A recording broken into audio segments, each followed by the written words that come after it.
What's up, guys? It's old man Logan here. Welcome to the channel. Today I have a review. This is the first time I've ever done a review of that sort at all, ever video, written, whatever you want to say. This is the first time I've ever done a actual review. So let me know what you guys think about it. Any feedback is welcome. What could I do to make things better?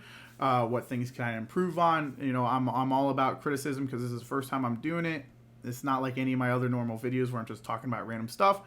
So it's focused on one thing. So let me know what you guys think in the comments below. If you like the video, obviously hit the like button. If you want to watch more, hit the subscribe button.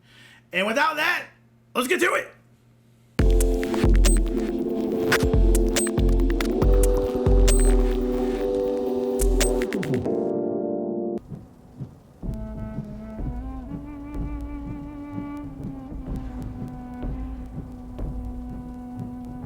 So if you're like me and you're looking for that next big hit multiplayer game this fall to dig into, we obviously have a plethora of them. We have Halo Infinite, we got Battlefield 2042, we got Call of Duty Vanguard. However, I would like to talk to you guys today about Insurgency Sandstorm.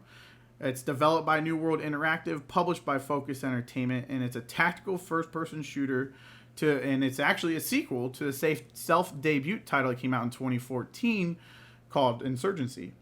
Insurgency Sandstorm was originally released back in 2018 on the PC, with console ports being scheduled to release actually back in August of 2020, but it ended up being delayed, and then finally it came out on September 29th of 2021. It released on both the PlayStation and Xbox consoles alike, so if you have Xbox Series S or X or PlayStation 5, I'm happy to let you guys know that the game is optimized for those platforms, running at a higher resolution and a nice steady 60 FPS.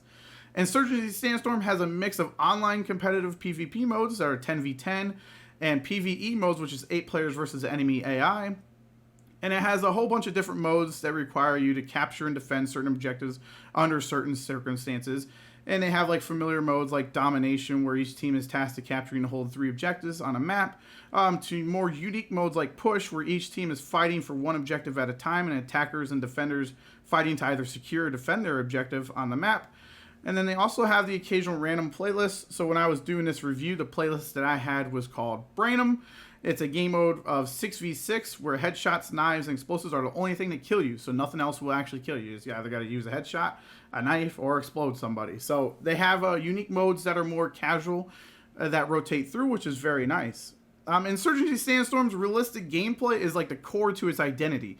The realism in this game is where just one bullet is all it takes to either eliminate your enemy, but the same goes for you as well. Get caught out in the open, and you'll easily find yourself hitting the ground after a shot fires off from a distant sniper. The game keeps the tension on the player very high, as a single gunfight can literally be over before you even know it's begun. The sound and level design, realistic atmosphere, minimal HUD all keep you engrossed in every match that you play. There are no crazy kill streaks, no hit markers, no perks, just you, your teammates, and the enemies that are in your way from getting you to your next goal. The minimal design that Insurgency brings to the table is one that is met with a very warm welcome, and with mostly every weapon and attachment available to you right off the bat, it is easy to pick up and start playing and find a loadout that fits your playstyle. In the hours that I've played, I never once felt like the game was unbalanced or that I died from poor game mechanics. Everything felt fair. One addition that I absolutely loved was the chat system. I'm not going to lie, the chat system was really great. On Xbox, you would hold the right bumper, and it would, basically be a comm system setup. So it'd be like you're talking on a walkie-talkie or a radio or whatnot. You hit right bumper to talk, and it activates your comm, and then your comms are sent to your teammates. But at the same time, it has a proximity chat. So if you're talking to your teammates or whatever, and there's enemies surrounding you, they can actually hear what you're talking about, and vice versa. So if enemies are talking and you're in their proximity, you can hear them and be able to tell kind of where they're going to go. So it adds to that level of immersion just wonderfully. And it's a feature that I wish would be implemented in more games than what it is. But my biggest issue I would have to say with the game is the controls in the game. For a game that's centered around realism, the actual movement mechanics feel rather floaty, like your character doesn't have a lot of weight to them. And this at times was hard to get used to, and I could never find the right controller adjustments to help with this issue. Regardless, though, after a while, I got a little bit more used to them, but still the controls felt off. Weapons, however, are a different story. The weapons in this game are really good. They feel like they pack a punch. And since there's no kill feed that pops up on the screen or hit markers to detect if your shots land on your target, the only way to identify and confirm your kill is actually by seeing your target's body hit the floor. All these little things just add more immersion to an already very immersive game. So in closing, Insurgency Sandstorm is a great game if you're looking for something a little bit more different than your traditional Battlefield, Call of Duty, Halo releases. It scratches that itch that I've had to play like a modern SOCOM game in 2021. It's a realistic modern type combat game on console. Has been something that we've been missing for a very, very long time. And Insurgency Sandstorm is here to fix that. While there's no single player option in this game, all that it does have to offer with its PvP and PvPe modes are more than enough to keep you satisfied. I would also like to note that this game launched on the consoles at a $40 price tag for both consoles, and it is a full, complete game. Has a great variety of maps, great variety of weapons, a decent amount of game modes. So for $40 in that price range, when you got games that are now up to $70 and whatever, that I feel like have a lot less features than what a game like Insurgency Sandstorm does. Mind you, yes, Insurgency Sandstorm released on PC back in 2018, so it's had a couple years to get together, but this is the first time that it's ever been on console, so I kind of put it in a brand new game category. So my pros for this game would be, it has realistic combat, very minimal HUD. It takes advantage of the new hardware by running a nice steady 60 FPS resolution bump, and it feels really good when you're playing.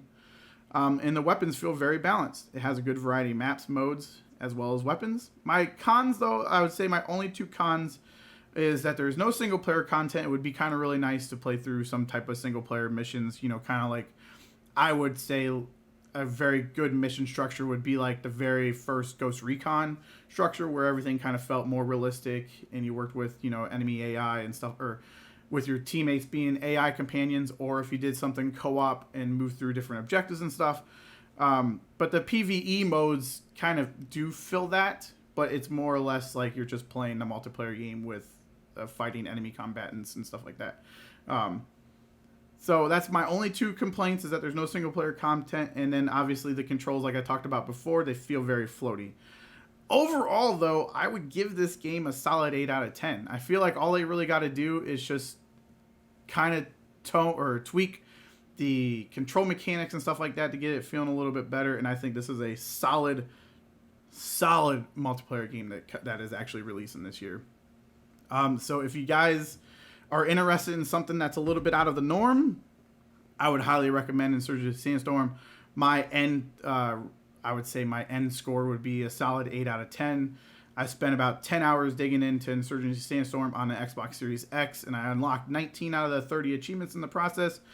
So if you guys, in closing, if you want to follow me in my gaming journey, you can follow me over on Twitter, which will be in the description down below. Or if you want to catch my live streams and maybe see me play Insurgency Sandstorm, you can check out the Twitch. But right now I'm doing Spooktober. And yeah, that's it. So let me know what you guys think about the review. Do you guys like it? Do you guys hate it?